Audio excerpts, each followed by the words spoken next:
Assalamualaikum warahmatullahi wabarakatuh.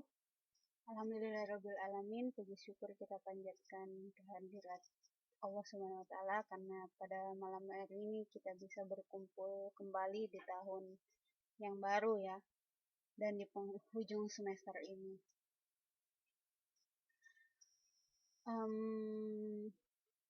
Pada malam hari ini kita akan mempelajari bahasa Indonesia selama 80 menit ke depan. Jadi ini adalah pertemuan ke-12 ya pada malam hari ini. Jadi tinggal 2 pertemuan lagi, kemudian UAS. Tadi ada yang baru bergabung ya, Mbak Lina Andrea, selamat bergabung. Banyak ketinggalan pastinya, tapi ya berusaha belajar sendiri untuk buat ketinggalannya.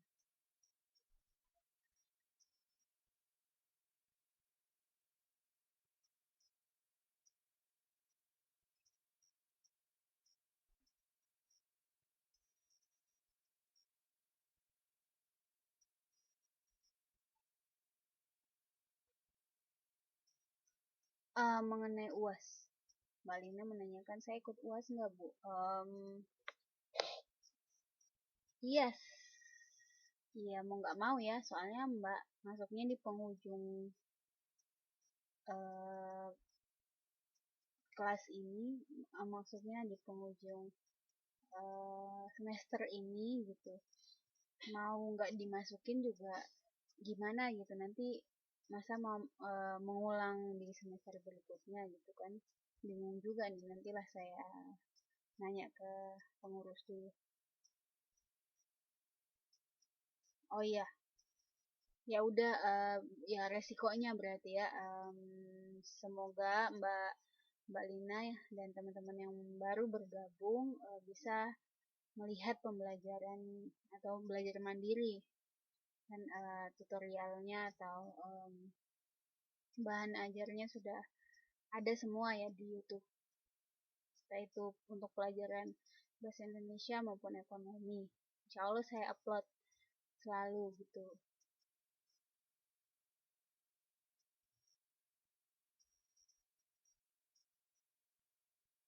UASnya online kok, semua online gitu. Saya juga posisinya ya nggak di Taipei, jadi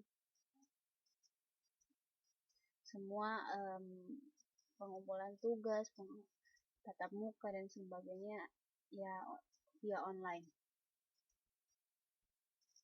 Oke, kita masuk ke pembahasan selanjutnya ya. Pada kesempatan kali ini, pekan lalu apa tahun lalu ya, tahun lalu gitu ya, di penghujung tahun kita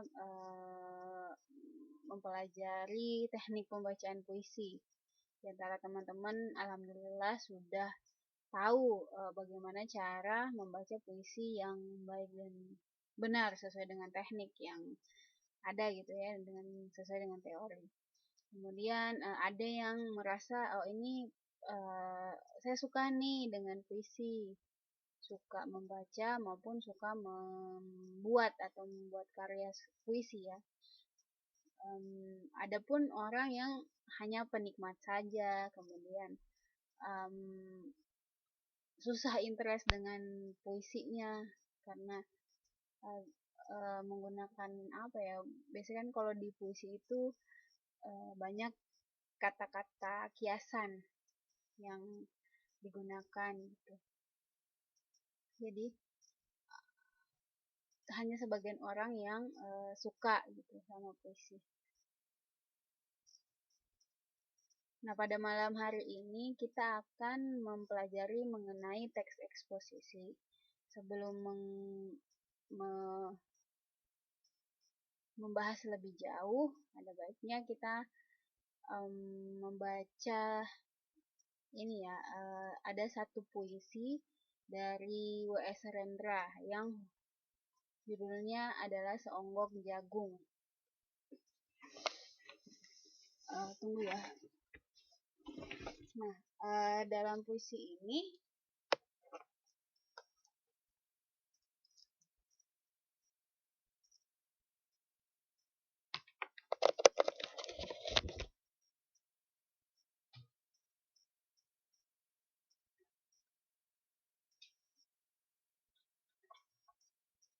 Tes.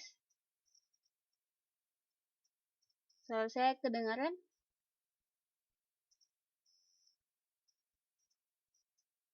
Oh ya. Waalaikumsalam Neng Lili. Ya tadi sempat lober lupa ngecas. Oke, kirain terputus. Oke, saya lanjut ya. Di sini ada puisi yang berjudul Songgok Jagung karya W.S. Rendra. Ada yang ingin membacakan?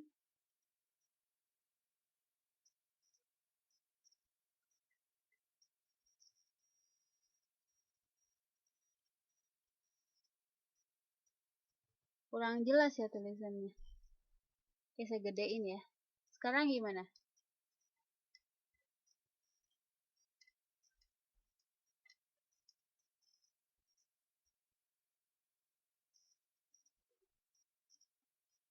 Sedikit lagi. Bisa gedein. Ya. Kayaknya bawaan dari ininya deh. Teksnya rada buram.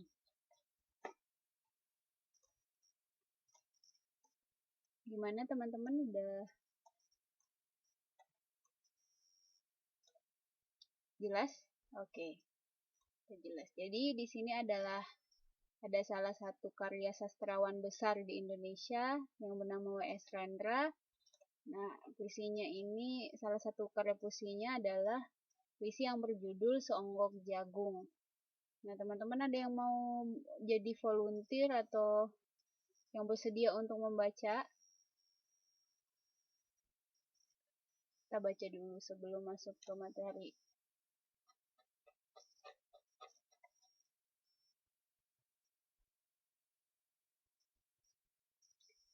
Ada Mbak, bisa cari halaman 94.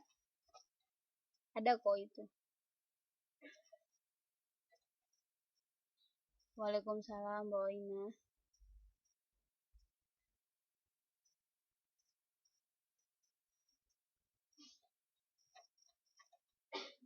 Ada ini.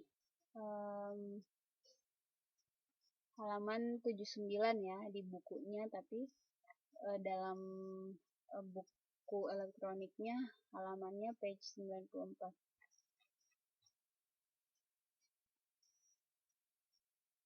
Nah,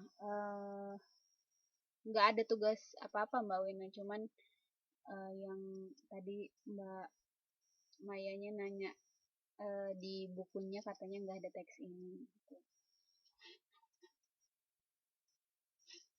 Ada yang bersedia menjadi volunteer?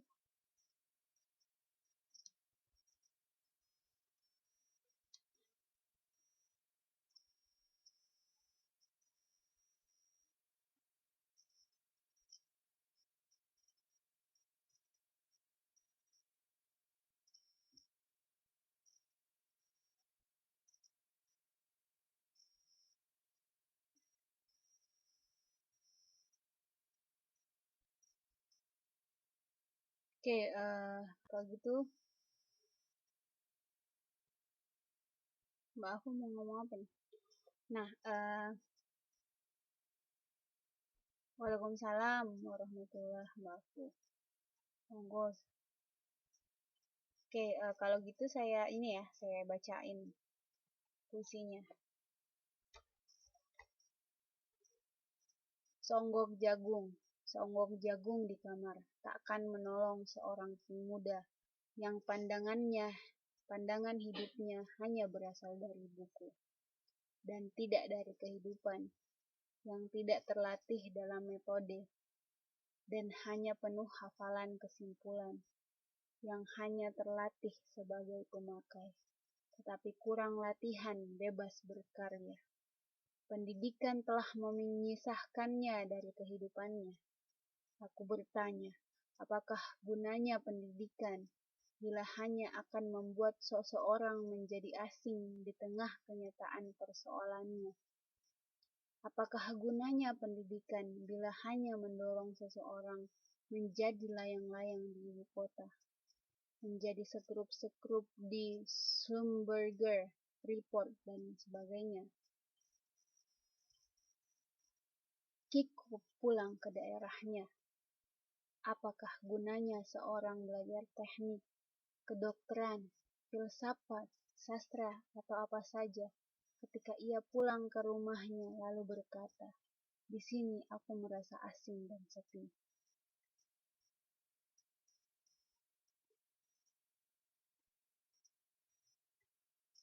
Nah, ini adalah puisi mengekspresikan diri, ekspresi diri dari sastrawan W.S. Remrele, di mana dia sangat terinspirasi dari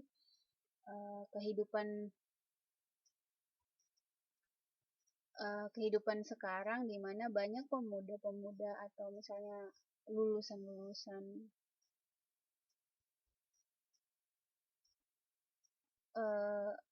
pemuda-pemuda yang sebenarnya itu adalah penggerak,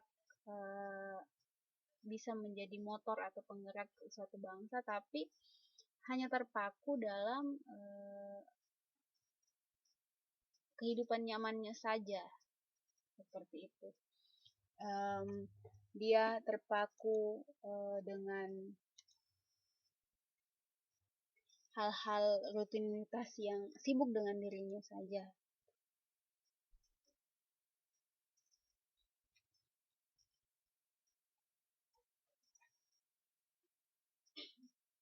Di sini Rendra memperlihatkan realita yang mungkin saja terjadi gitu. Kita lihat sekarang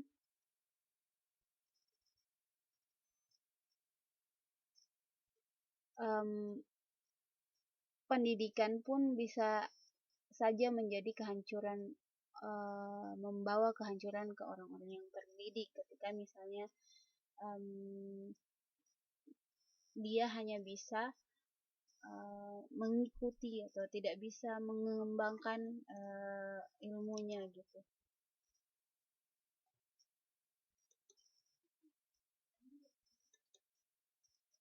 Kemudian di sini juga banyak menggambarkan pemuda yang kurang percaya diri dengan apa yang dia punya, sehingga dari kata-katanya kita bisa melihat bahwa yang tidak terlatih dalam metode hanya penuh hafalan kesimpulan, yang hanya terlatih sebagai pemakai. Jadi terbatas gitu kehidupannya si pemuda.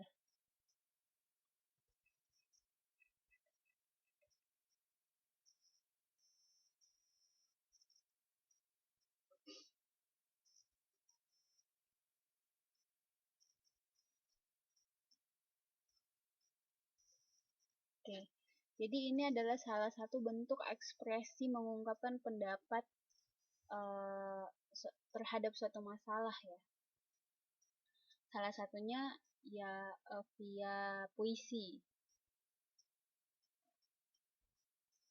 Nah, ada banyak cara sebenarnya bagaimana orang-orang bisa mengeluarkan pendapatnya atau mengekspresikan pendapatnya. Kita kembali ke sastra ya, bahasa Indonesia. Ketika orang ingin mengekspresikan pendapatnya atau mengutarakan pendapatnya, ya sebagian besar semua orang menggunakan media menulis, yaitu sebuah artikel, sebuah buku, sebuah puisi gitu, untuk mengekspresikan pendapatnya.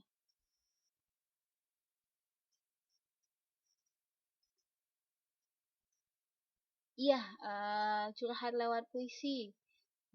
Ya bisa, soalnya kan itu adalah keresahan yang dirasakan seseorang, apa yang dirasakan, apa yang dialami, kemudian dituangkan dalam bentuk tulisan, khususnya puisi. Ya bisa saja sama seperti misalnya setiap ini ya,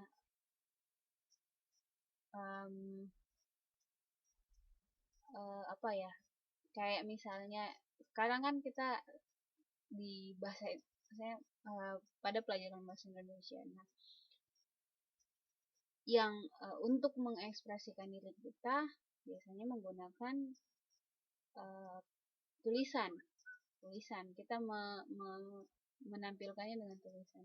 Tapi misalnya orang yang kerjanya di dunia film, interestnya di teater gitu, mengekspresikannya ya dengan bahasa tubuh, dengan ide cerita dan segala macam, actingnya dengan segala macam. Nah, jadi intinya garis besarnya itu sama karya sastra, karya film, karya teater gitu kan. Idenya itu dari keresahan atau dari pengambilan contoh-contoh kehidupan di sekelilingnya gitu.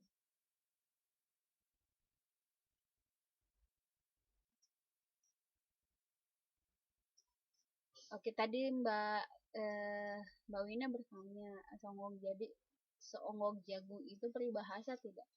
Seonggok jagung itu kata kiasan ya, kata kiasan sebenarnya. Seonggok jagung ya satu, apa sih istilahnya itu, jagung gitu, satu biji jagung.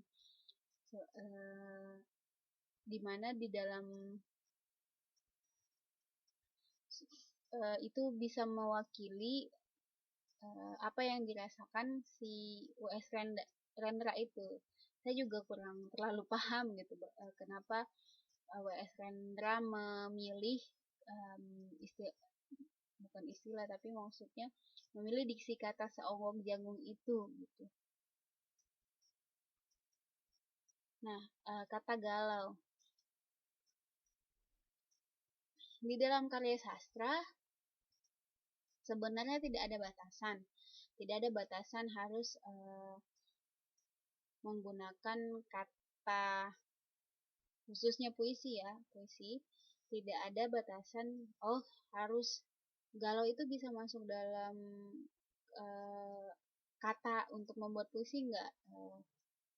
Berarti itu berhubungan dengan formal dan informalnya ya, atau sesuai EYD dan atau tidak gitu. Di dalam sebuah puisi ya, kalau misalnya kata itu umum digunakan, misal kata itu tuh hampir semua orang tahu, walaupun itu bahasa gaulnya di Indonesia gitu. Kalau misalnya hampir semua orang Indonesia tahu kemudian dituangkan dalam puisi, ya sah-sah saja. Jadi tidak ada aturan baku yang kata-kata yang digunakan tuh harus sesuai dengan EYD atau tidak. Pun sebenarnya kayak novel, kita bisa lihat di novel, di artikel gitu kan, banyak justru bahasa daerah, bahasa asing pun, bahasa Inggris, bahasa dari negara lain, kita bisa lihat dalam karya sastra gitu, dalam novel, artikel dan segala macam. Jadi bebas untuk bebas digunakan untuk pembuatan karya sastra, tidak ada batasan. Kemudian kalau misalnya puisi itu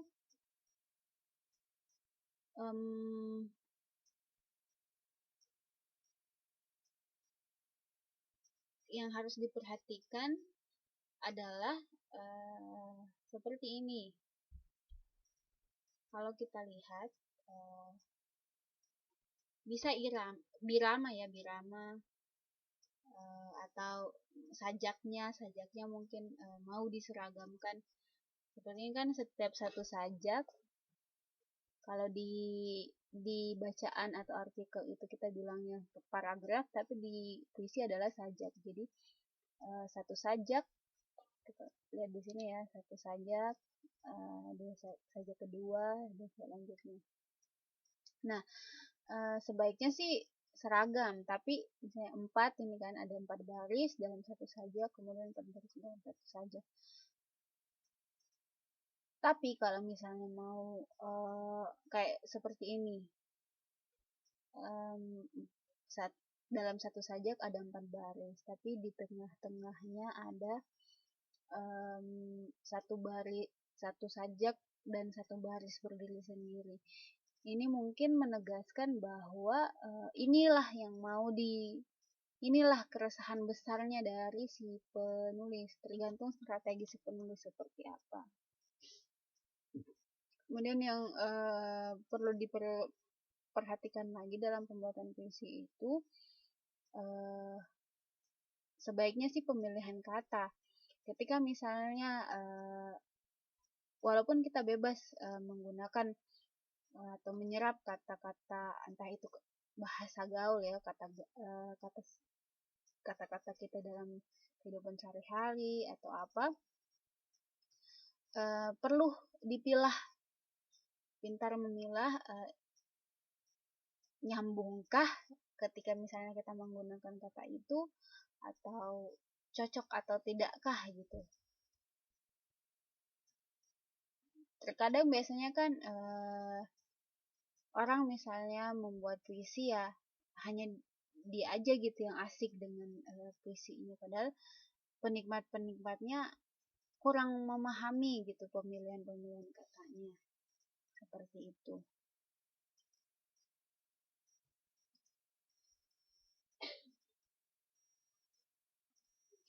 Ya, ada lagi yang ingin ditanyakan?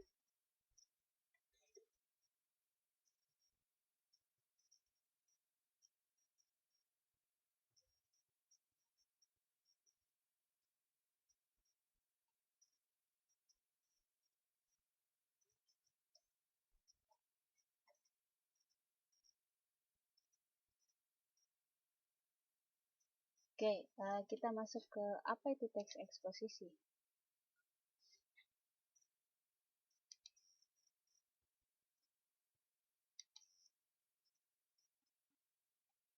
Nah, budaya berpendapat dalam teks eksposisi, pemodelan teks eksposisi. Nah, di dalam bab ini kita membahas mengenai pemodelan teks eksposisi, kerjasama membangun teks eksposisi, dan kerja mandiri membangun teks eksposisi. Intinya hal-hal yang berkaitan dengan teks eksposisi. Oke, kita melanjut ke definisi teks eksposisi.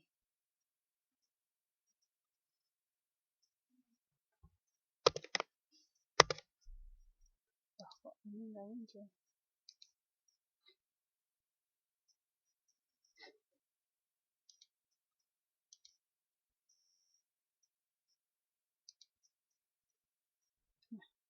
Apa itu teks eksposisi? Teks eksposisi adalah berasal dari kata expose, berasal dari bahasa Inggris, yaitu expose, mengutarakan atau memperlihatkan. Atau dengan kata lain, teks eksposisi adalah paragraf atau karangan yang terkandung sejumlah informasi dan pengetahuan yang disajikan secara singkat, padat, dan akurat.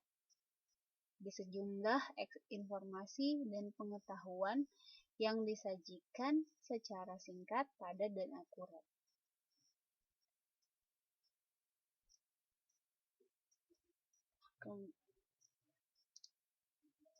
Kemudian jenis-jenis teks eksposisi. Ada beberapa jenis nih. Ada 6 jenis, yaitu eksposisi definisi, eksposisi proses, eksposisi klasifikasi, eksposisi ilustrasi, eksposisi perbandingan, dan eksposisi laporan. Nah, jenis-jenis teks eksposisi ini tergantung dari bagaimana nanti penulisnya ingin menyampaikan informasi seperti apa sih gitu.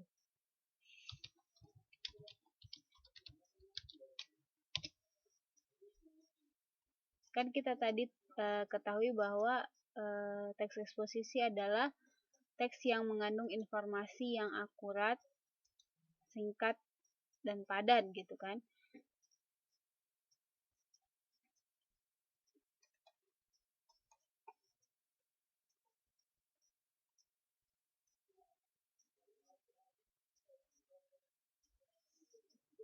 Kemudian kita lihat lagi ciri-ciri dari teks eksposisi. Nah, ciri-ciri teks eksposisi itu seperti dari definisi yang di awal tadi ya, menjelaskan informasi-informasi dengan pengetahuan, informasi mengenai pengetahuan. Jadi mengandung informasi. Kemudian gaya informasinya bisa bersifat mengajak. Penyampaiannya secara lugas dan menggunakan bahasa yang baku. Tidak memihak, artinya tidak memaksakan kemauan penulis terhadap pembaca.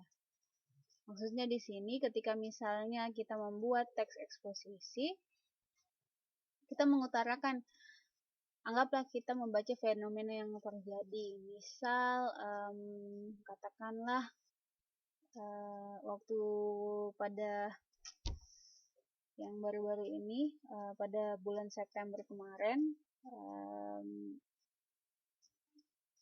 ekonomi di Indonesia melambat gitu.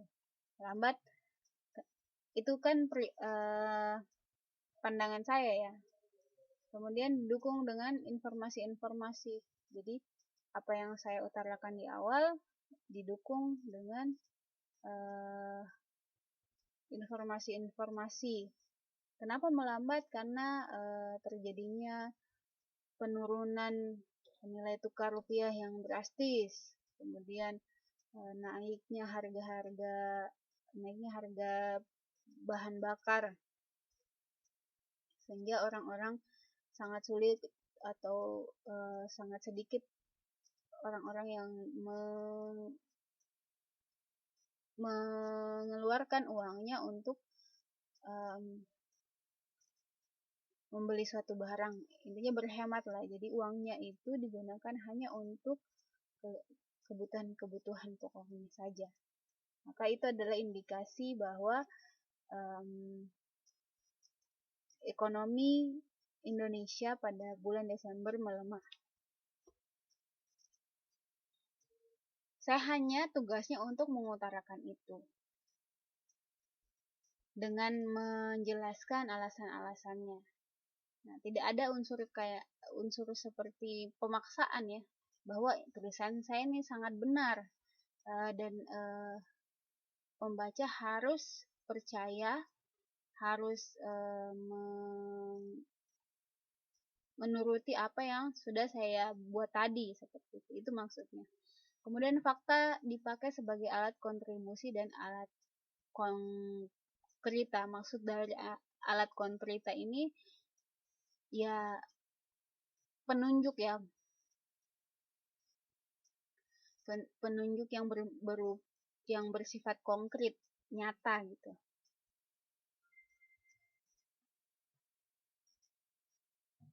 Iya, salah satunya yang tadi ya, yang cerita yang saya create, salah satu kenapa ekonomi menurun, kata Cenas, karena gagal panen. Oke.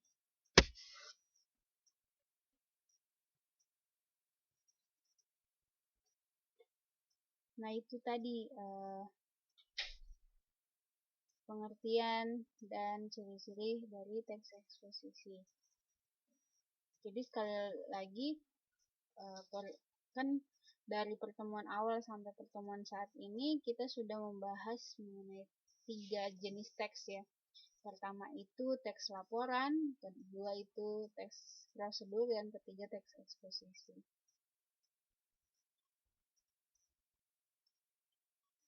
Dari ketiga teks itu memiliki ciri-ciri dan makna yang berbeda gitu. Semoga teman-teman bisa membedakan hal ini.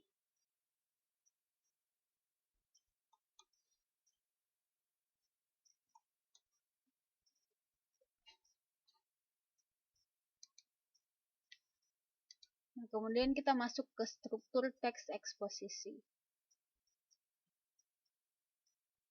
Ada 3 bagian utama dari struktur teks eksposisi, yaitu pertama tesis, yaitu pernyataan awal, kemudian argumentasi, yaitu penjelasan yang mendukung pernyataan awal, kemudian penegasan kembali, penguatan dari pendapat yang sudah diungkapkan.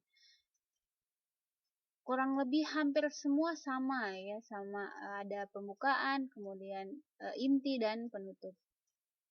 Dari ketiga teks sebenarnya hampir semua garis besar dari struktur teksnya itu 3 bagian, yaitu pembuka, inti, dan penutup. Tetapi yang membedakan adalah unsur-unsur yang digunakan atau maksud dan tujuan, kemudian sasaran ya, sasaran. Misalnya kalau seperti teks laporan, kita melaporkan ke orang-orang yang membutuhkan laporan itu. Kemudian kalau teks prosedur, kita membuat teks tersebut, langkah-langkahnya untuk sasarannya ya untuk pengguna atau orang yang ingin sangat membutuhkan langkah-langkah dari teks prosedur tersebut. Teks eksposisi karena di sini sifatnya informasi, jadi sebenarnya sih bersifat universal, tapi intinya ya ada pengetahuan di situ. Kemudian kita bisa lihat pendapat orang dalam menyampaikan apa gagasan atau ide-idenya dalam teks tersebut. Iya, isi yang membedakan, betul sekali, CNS.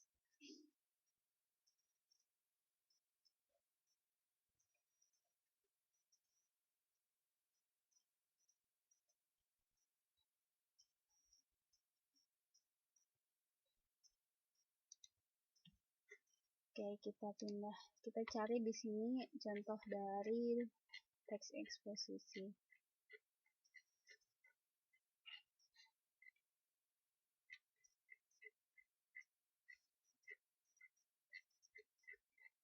Nah, di sini di dalam bukunya ada teks eksposisi ya yang berjudul Ekonomi Indonesia akan melampaui Jerman dan Inggris. Ketika kita lihat dari dari judulnya, berarti hal yang nantinya kita akan dapat setelah membaca artikel ini adalah keadaan ekonomi Indonesia yang mana atau yang mana yang melampaui Jerman dan Inggris. Kenapa statement ini tuh jadi headline-nya gitu, jadi title-nya, ekonomi Indonesia akan melampaui Jerman dan Inggris gitu. Ada yang oke, kita baca ya, teman-teman baca teks ini gitu. Ada yang mau baca, yang bisa membaca, yang bisa saya nyalakan mic-nya, ngacung. Oh ya, Mbak Maya ya. Mbak Maya boleh membaca paragraf pertama. Paragraf selanjutnya nanti untuk teman-teman. Oke, saya tes ya.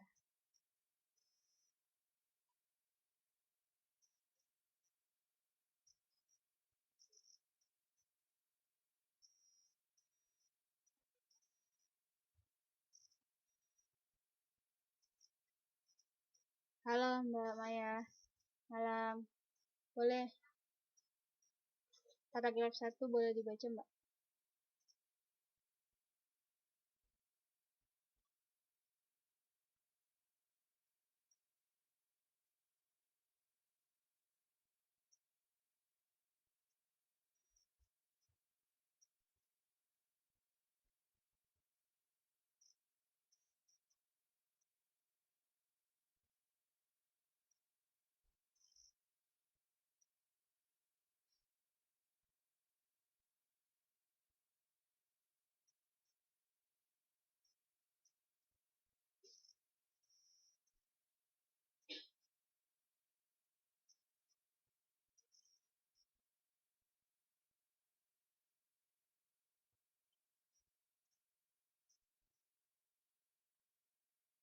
Oke, makasih Mbak Maya.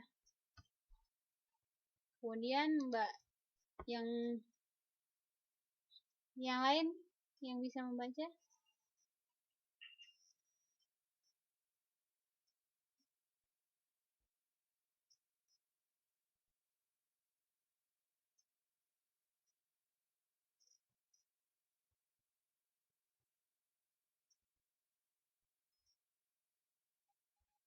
Oke, kita persilahkan Cik Nas ya, baca paragraf nomor 2.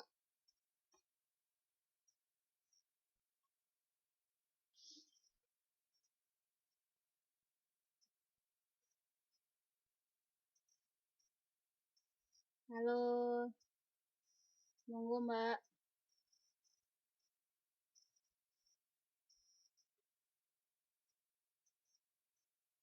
Ya, kenapa Cik Nas? Ya, iya udah jelas Mbak. Boleh dibaca paragraf kedua. Iya, udah jelas banget. Dengar. Teman-teman dengar suara Cik Nas kan?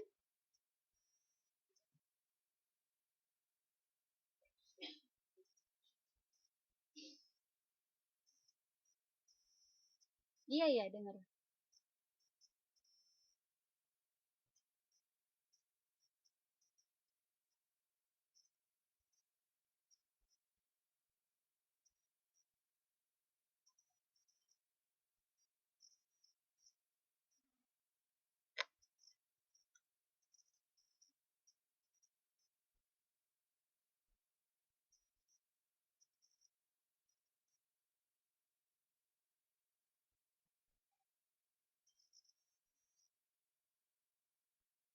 Oke, makasih Cik Nas.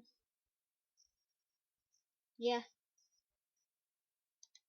yang lain masih ada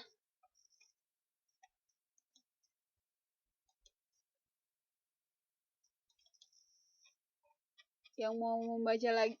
Masih ada 4 paragraf sisanya. 8 nih. Masih ada 6. Mbak Dewi bisa baca nggak?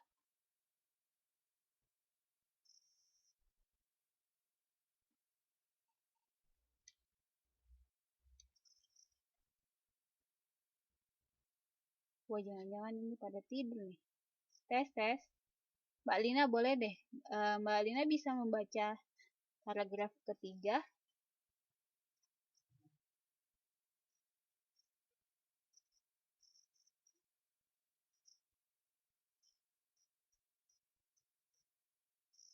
Oke, Mbak Wina ya. Oh, Mbak Lina dulu deh. Kemudian nanti Mbak Wina.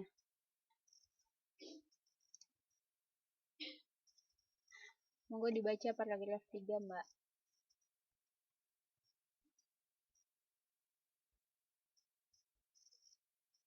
Halo, Mbak Lina.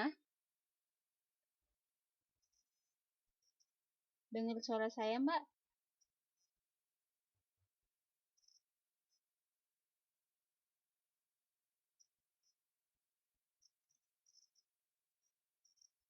Halo, Mbak.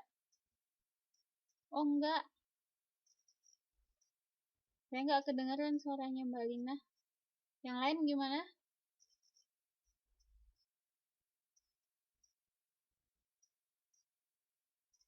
Kedengaran nggak suara Mbak Lina?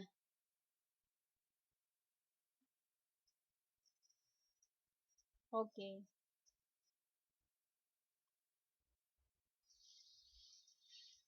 Berarti nggak ada Mbak Lin. Lagi jelek kayaknya jaringannya. Iya benar. Oke. Nanti di kesempatan yang lain aja ya Mbak Lina. Kita tadi Mbak Wina mau baca paragraf 3 ya.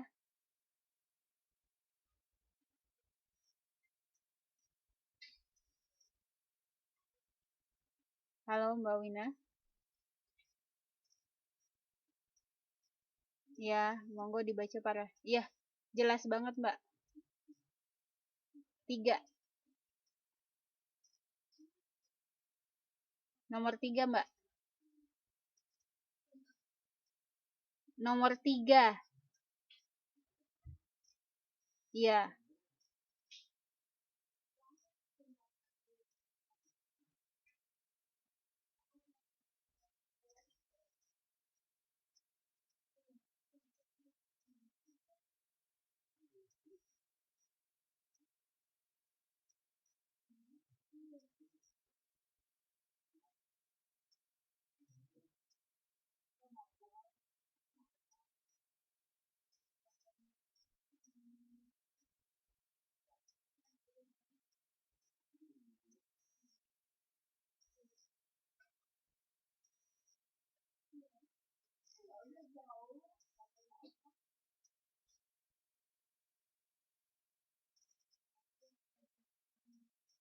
Makasih, Mbak Wina.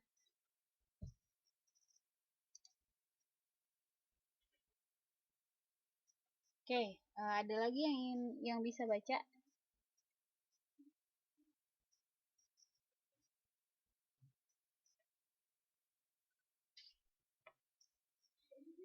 Oke, Mbak Alfian ya, saya nyalain.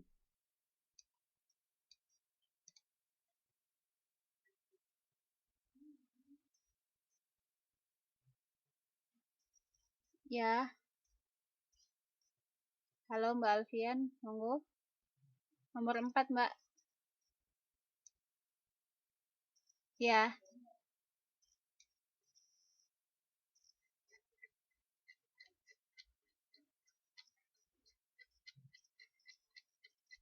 Tunggu. Tunggu ya, Mbak. Saya iniin.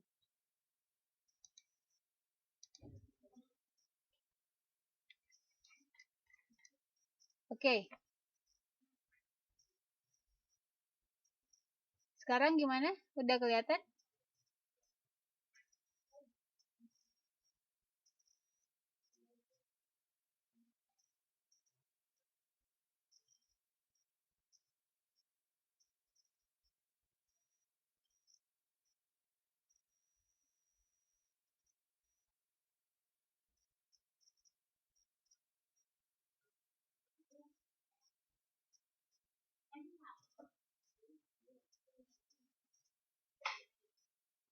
Sempat?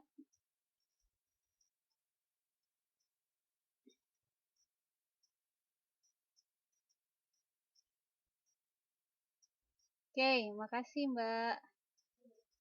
Udah, nah, untuk teman yang lain. Makasih Mbak Alfian.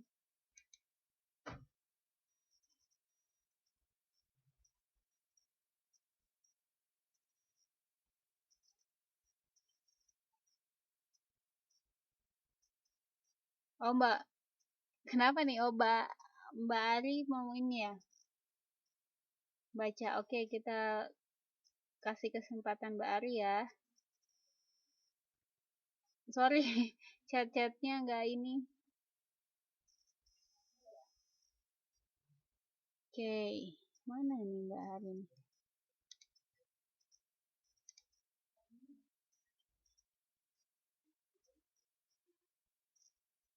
Halo Mbak Ari. Ya, monggo Mbak dibaca paragraf 5-nya. Iya. Hah?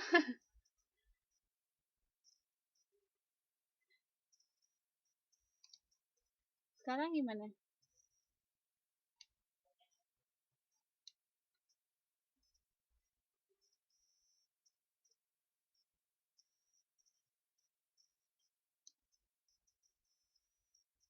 Gimana sekarang?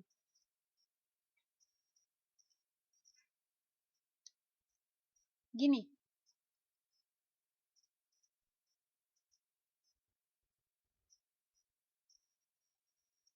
Sekarang gimana?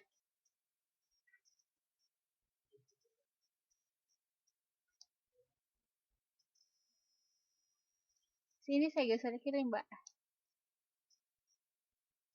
Mas,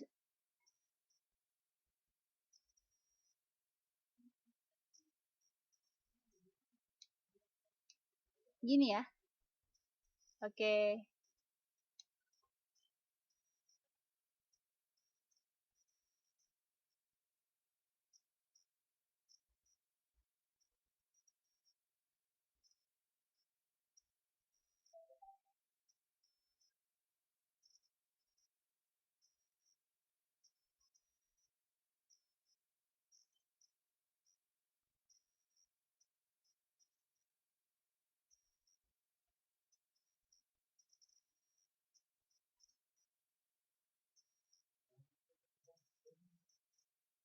Oke, makasih Mbak Ari. Masih ada 3, ada yang mau membaca lagi?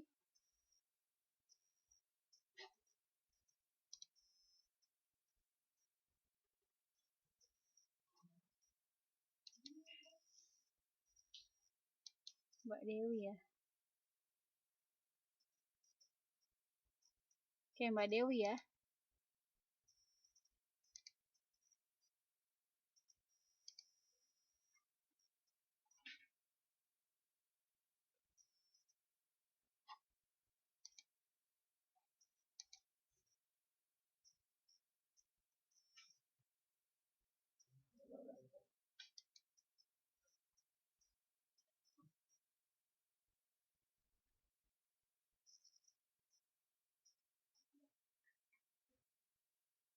Waduh, susah nyambung ya. Ini kayaknya jaringan saya tiba-tiba merah lagi nih.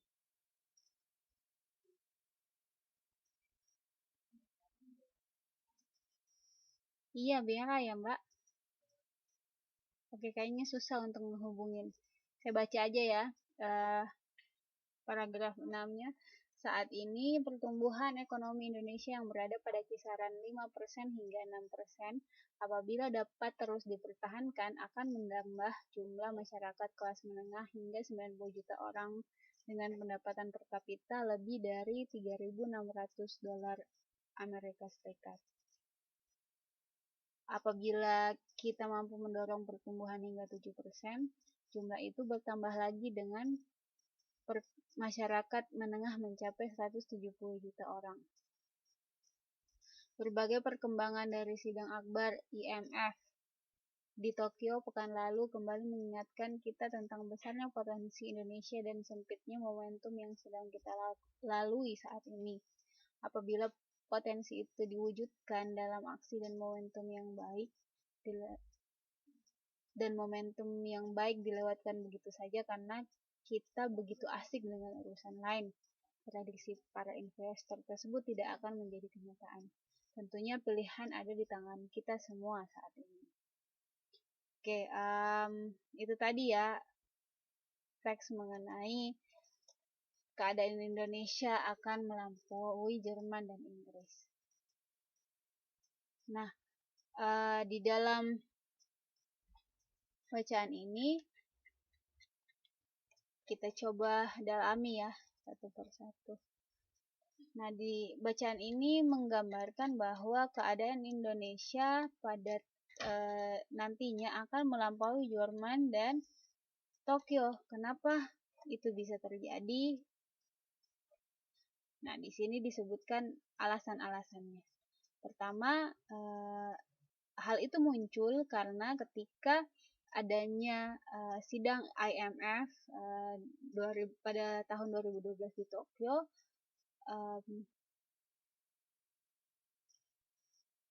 dari hasil riset McKinsey dan Standard Chartered yang mengatakan bahwa Indonesia akan melampaui Jerman dan Inggris pada tahun 2030. Berarti dari sekarang itu kita 2016, berarti insya Allah 14 tahun lagi gitu ya. Jadi menurut riset, ekonomi Indonesia akan melampaui Jerman dan Inggris. Kenapa? Kenapa bisa, Bah? Karena alasannya yaitu angka consuming class-nya itu naik, yaitu 90 juta orang. Hal ini adalah terbesar setelah Cina dan India. Berarti kita terbesar ketiga di dunia dalam rate consuming class. Ini berpengaruh bahwa kalau dari segi ekonominya ya, pendapatan nasionalnya kita itu berada pada posisi 3 teratas. Maksud saya 7 teratas dengan nilai pendapatan nasional sebesar 1,8 triliun dolar AS. Nah, alasan lain, Indonesia saat ini berada pada laju transformasi yang pesat menuju ke arah tersebut. Jadi pembangunan-pembangunan sekarang digalakkan untuk ke arah seperti itu.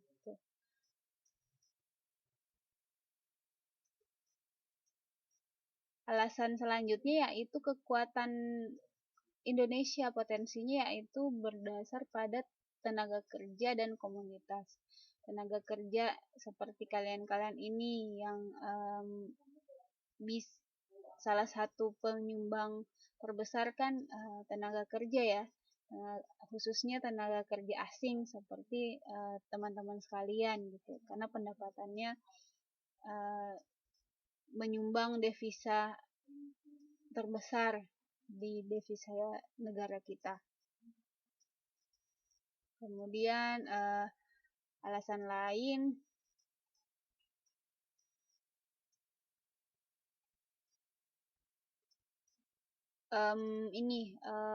sekarang tuh lagi gencarnya pendalaman pasar keuangan atau financial deepening.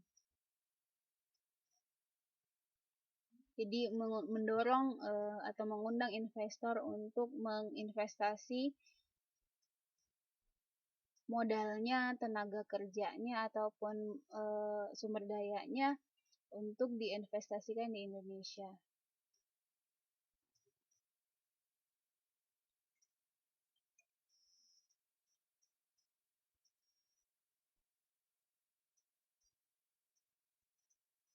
Nah, ditutup di paragraf ke-8, apabila potensi itu tidak diwujudkan dalam aksi dan momentum yang baik, dilewatkan begitu saja karena kita begitu asik dengan urusan lain, prediksi para investor tersebut tidak akan menjadi kenyataan. Jadi ditutup dengan bahwa kesimpulannya sudah ada nih alasan-alasan yang mendukung kita bisa berkembang kalau dari sekarang berarti 14 tahun ke depan di tahun 2030. Tapi dengan catatan ya hal-hal atau potensi-potensi yang Indonesia punya harus dikembangkan. Indonesia lebih maju perekonomiannya. Iya, Mbak Wina. Ini sesuai ramalan ya, sesuai ramalan di tahun 2030. Jadi ternyata headline-nya ini kan kalau kita lihat dari segi judul, menjangankan sekali atau mustahil lah. Masa ekonomi Indonesia bisa melampaui Jerman dan Inggris? Judulnya provokasi sekali ya, provokatif gitu, sangat mengundang untuk membaca, kok bisa sih gitu, mengundang tanya semua yang mau membaca dari headline-nya. Kemudian kita baca satu persatu artikelnya, ternyata ini sesuai prediksi atau ramalan dari suatu lembaga riset yang membaca potensi-potensi Indonesia gitu. Maka mereka berkesimpulan ini bakalan salah satu ancaman negara-negara maju nantinya gitu, khususnya Jerman dan Inggris.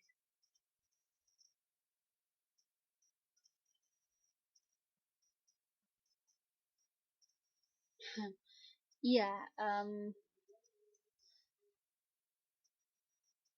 ya semoga ya dari teks ini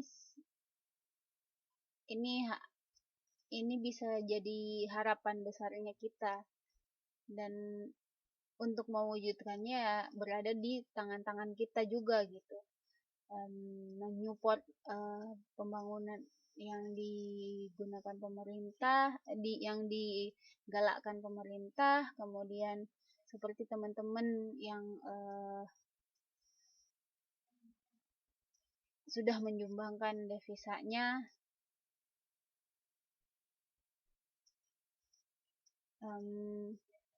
dan nantilah kita lihat bagaimana pembangunan-pembangunan nanti yang digalakkan pemerintah dan hal-hal yang dapat mendorong pergerakan perekonomian di negara kita. Ya, kita berharap upaya-upaya yang dilakukan ke arah yang lebih baik akan segera terwujud gitu ya. Iya, sebenarnya banyak potensi-potensi yang kita miliki gitu. Bahkan mungkin tidak lama lagi kita akan mengalahkan negara yang sekarang ini gitu, negara yang tempat tinggal kita sekarang ini, yaitu Taiwan, karena dari segi sumber daya alam, sumber daya manusia pun kita banyak gitu. Tinggal bagaimana memanfaatkan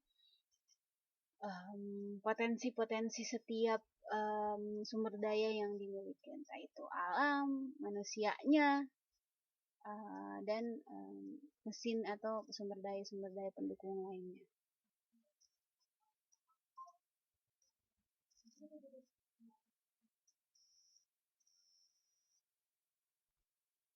Oh gitu. Gimana? Tes. Gimana Cenas? Suara saya udah jelas?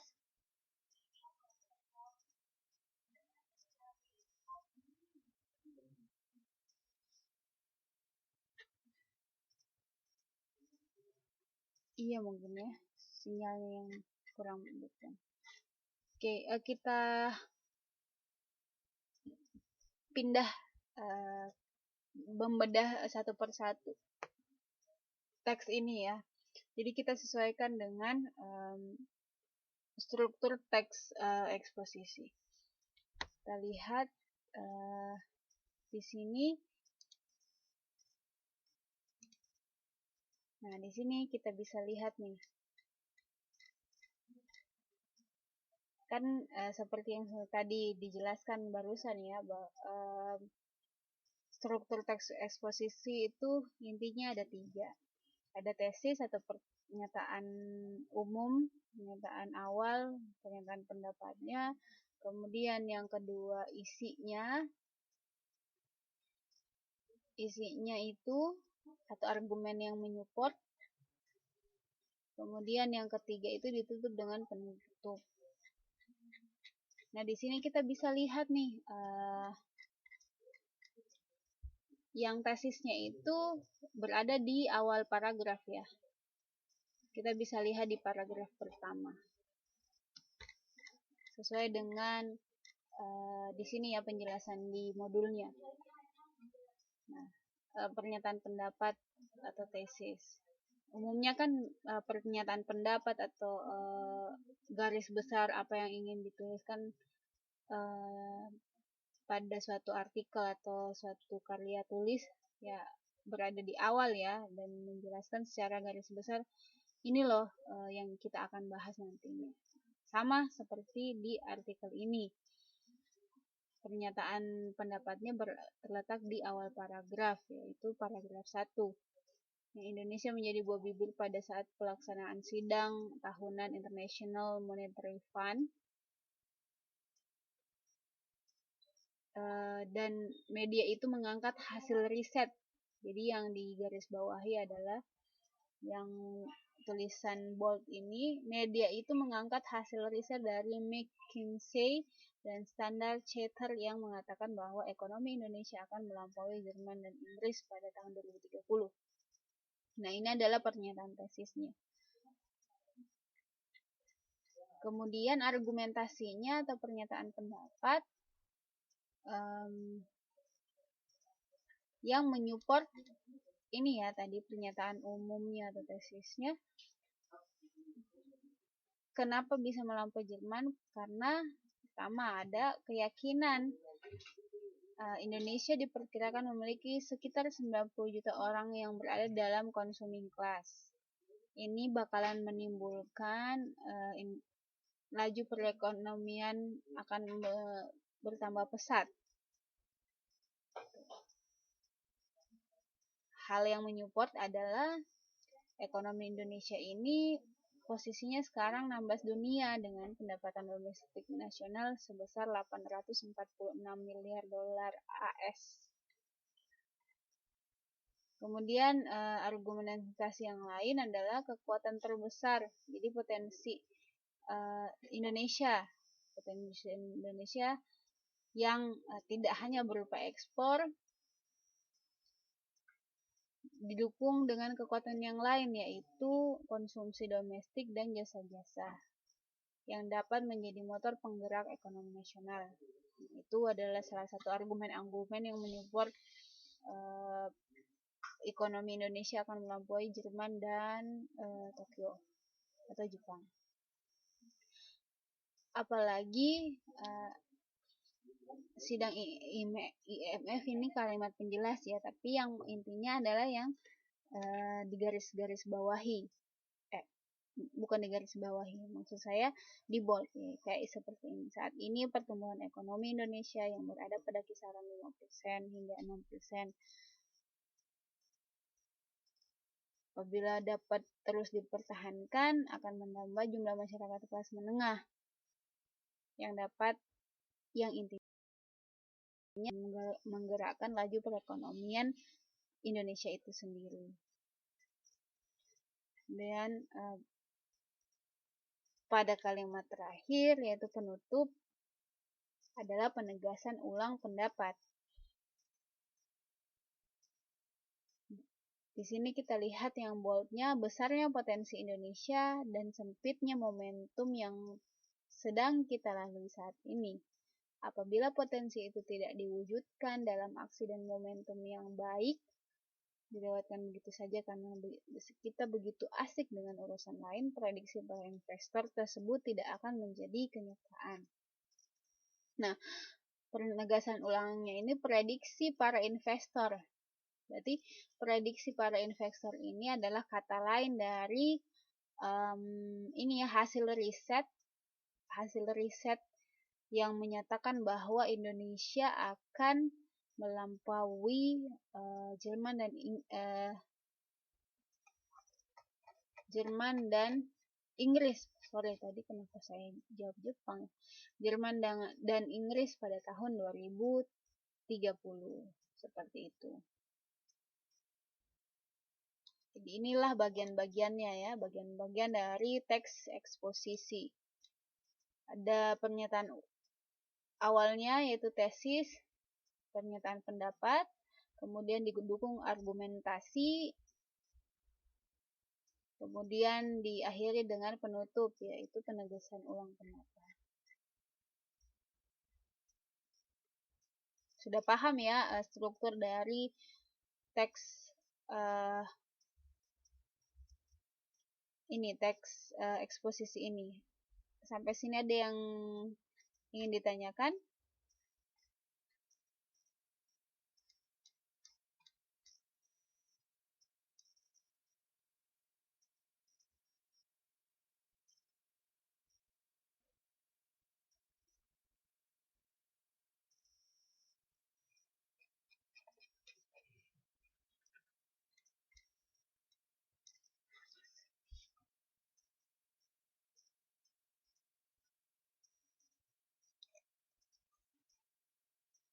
Ini pernyataan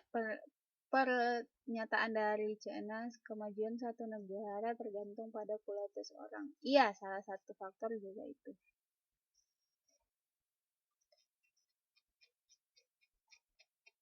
Jadi kalau misalnya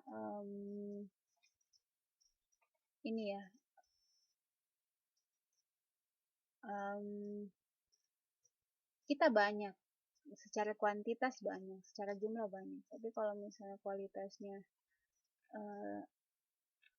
nol gitu, atau nggak ada kemampuan yang istilahnya gini, kita uangnya banyak nih, tapi kita nggak punya akal atau nggak punya kemampuan untuk gimana ya mengolah uang ini, entah itu kita buat apa gitu, mengendap aja nggak ada gunanya. Walaupun kita punya banyak uang, kalau mengendap saja ya nggak ada gunanya gitu.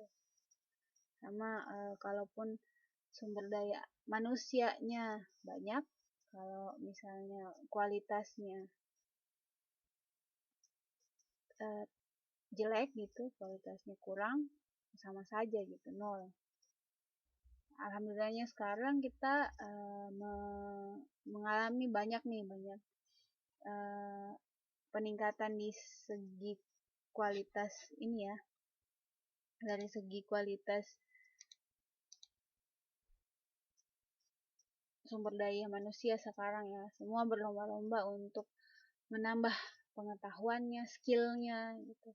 Entah itu di jalur formal seperti pendidikan sekolah ataupun informal, mungkin mencari pengalaman-pengalaman yang tidak diberikan sekolah formal. Seperti mbak-mbak juga ini kan dengan mengikuti kelas atau mengikuti kejar paket C ini adalah salah satu cara untuk meningkatkan kualitas. Mungkin kalau dipikir ya,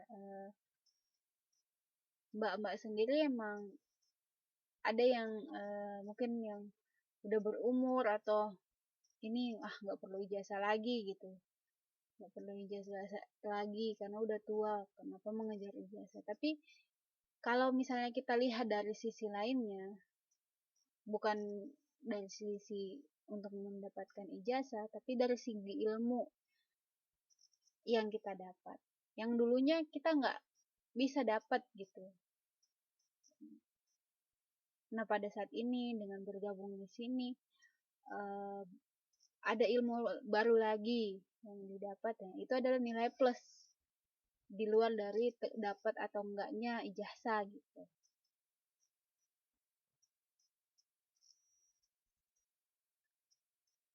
Iya, salah satunya sih ya puisi W.S. Rendra tadi itu iya banyak orang gitu, banyak orang yang hanya tinggal di rumahnya tidak bisa berbuat apa-apa ya, salah satunya ya itu, kuantitas banyak tapi kualitas sedikit. Ya nggak apa-apa Mbak Ari udah tua, tapi di dalam menuntut ilmu itu tidak mengenal umur. Umur boleh tua tapi kualitasnya masih terjaga gitu lah.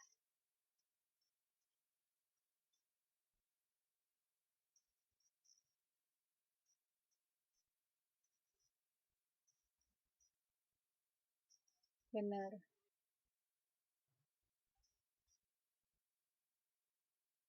Dalam satu pepatah Arab kan disebutkan bahwa tuntutlah ilmu dari kecil hingga liang lahat. Jadi nuntut ilmu ya nggak ada habisnya, nggak mengenal tua, nggak mengenal orang dari statusnya gitu. Nuntut ilmu dari mana saja ya, entah itu formal, informal, ngelihat misalnya sekitar, kalau kita bisa membaca fenomena-fenomenanya, kemudian menganalisis dan mengaplikasikan hal-hal yang baik yang menunjang kita untuk hidup yang lebih baik, ya kenapa tidak.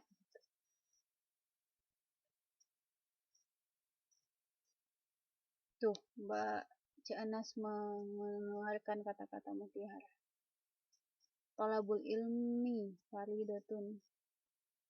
Boleh diberikan artinya Mbak?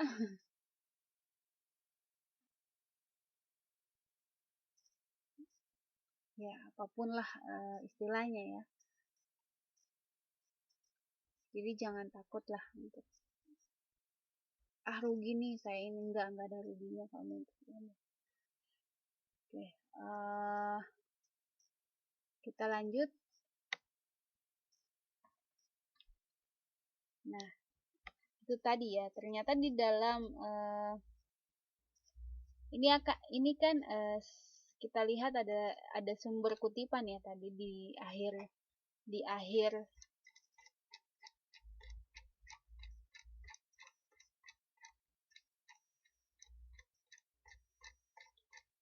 teksnya, yaitu diadaptasi dari Junanto Hendriawan, Ekonomi Indonesia Lampau Jerman. Ini adalah sumber artikel ini. Berarti ini diambil dari pendapat entah itu istilahnya pakar di bidang itu gitu, ekonom atau segala macam, atau enggak orang-orang yang paham dengan ekonomi gitu, kemudian membuat artikel ini. Nah unsur dari artikel ini adalah ini kan awalnya pada saat pelaksanaan sidang tahunan IMF. Nah, Indonesia menjadi salah satu sorotan gitu. Itu ya faktanya itu. Kemudian si penulis yaitu Bapak Junanto Herdiawan mengungkapkan pendapatnya mengenai hal itu gitu. Makanya dia membuatlah satu artikel dengan judul yang seperti itu ya, ekonomi Indonesia melampaui Inggris dan Jerman di tahun 2030. Atas dasar ide awalnya ya, ide cerita awalnya, pernyataan pendapatnya, ide awalnya itu adalah sidang tahunan International Monetary Fund atau sidang tahun IMF. Kemudian ada hasil riset dari lembaga riset, yaitu menyatakan bahwa ekonomi Indonesia melampaui Jerman dan Inggris. Kemudian si bapak ini menganalisa dengan pengetahuannya, yaitu bisa saja terjadi dengan alasan yang sudah disebutkan tadi ya, yang di highlight ini, yang di bold ini. Dalam teks eksposisi ada juga pernyataan kita setuju dengan pendapat ini atau artikel ini, ada juga yang pernyataan tidak setuju. Nah, di sini ada contoh nih, apa saja yang bisa kita gunakan ketika misalnya kita menulis, oh saya setuju dengan pendapat ini. Apa yang step-stepnya, kemudian kalau misalnya kita akan saya tidak setuju dengan pendapat ini, maka ditulislah dengan format yang sesuai gitu. Di sini ada formatnya nih, di pertanyaan nomor 2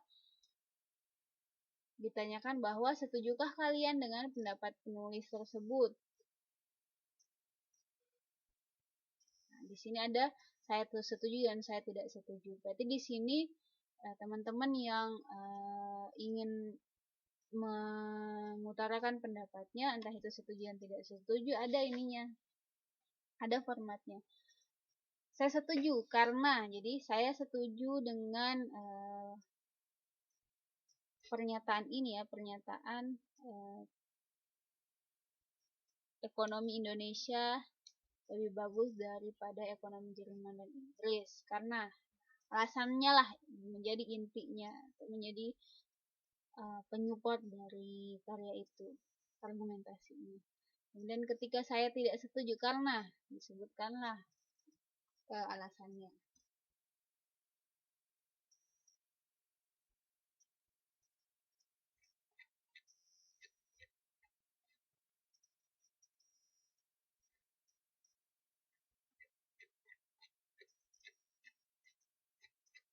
Di sini diajak untuk menulis kembali pernyataan dengan kalimat sendiri, nggak usah ya ini. Nah, jika misalnya dalam penulisan ada kata-kata yang biasa digunakan, konjungsi namanya, kata penghubung, yaitu yang familiar, ada yang terpenting adalah, kemudian yang berikutnya adalah menunjukkan kalau yang berikutnya adalah step ya, ada alasan lagi gitu. Terus selanjutnya dan sejenisnya.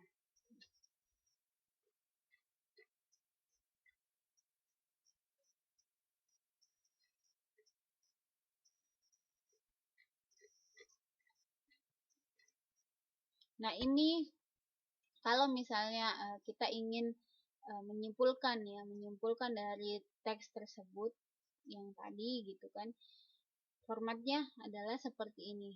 Pada tahun, nah kita lihat paragraf awalnya ya, paragraf pembukanya, pada tahun 2030 Indonesia akan melampaui Jerman dan Inggris. Banyak ilmuwan menyetujui pendapat tersebut. Argumentasi yang dikemukakan bervariasi. Secara ringkas dapat dikemukakan sebagai berikut. Nah, pertama, alasan-alasannya ini bisa diambil dari inti-inti dari paragraf yang tadi gitu. Ada 8 paragraf, 7 lah, 7 paragraf inti, kemudian paragraf terakhir pasti adalah paragraf penutup gitu ya, paragraf menyimpulkan atau menyatakan kembali argumen yang sudah diutarakan di awal. Di sini headline-headline-nya seperti misalnya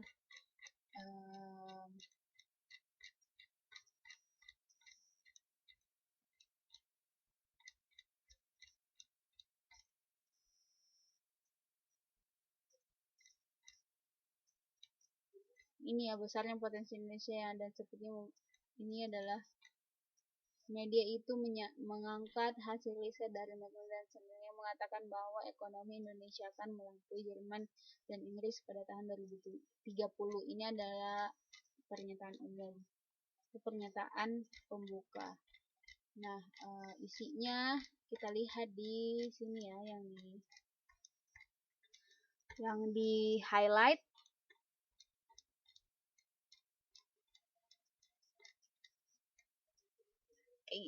Kenapa itu bisa terjadi? Karena dasarnya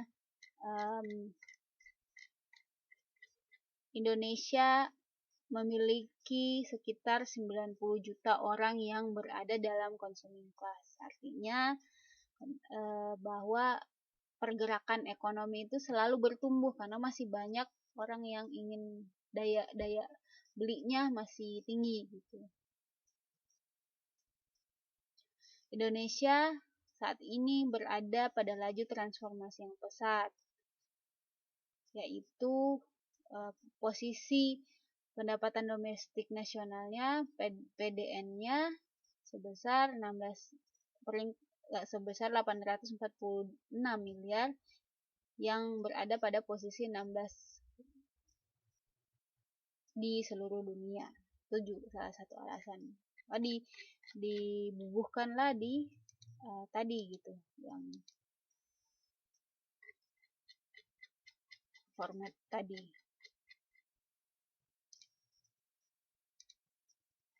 Seperti ini ya. Nanti teman-teman kalau mau belajar sendiri di ini lagi.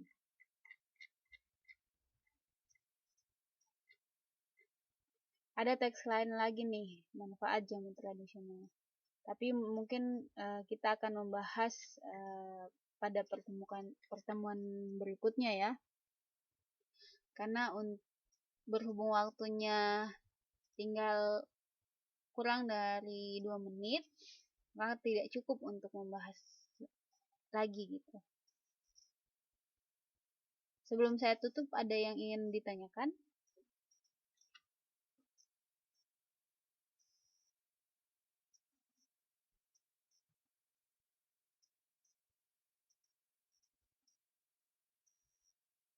Nggak ada ya, udah pengen cepet-cepet ini ya, selesai ya. Cepet istirahat, dan atau enggak yang masih mau lanjut kerja menyelesaikan kerjaannya. Oke deh, kalau gitu saya tutup pertemuan pada malam hari ini ya. Maafkan jika ada kekurangan, lebih dan kurangnya mohon dimaafkan. Selamat beristirahat. Terima kasih sudah bisa menyempatkan waktu untuk masuk dalam kelas ini. Wabillahi taufiq wal hidayah. Wassalamualaikum warahmatullahi wabarakatuh.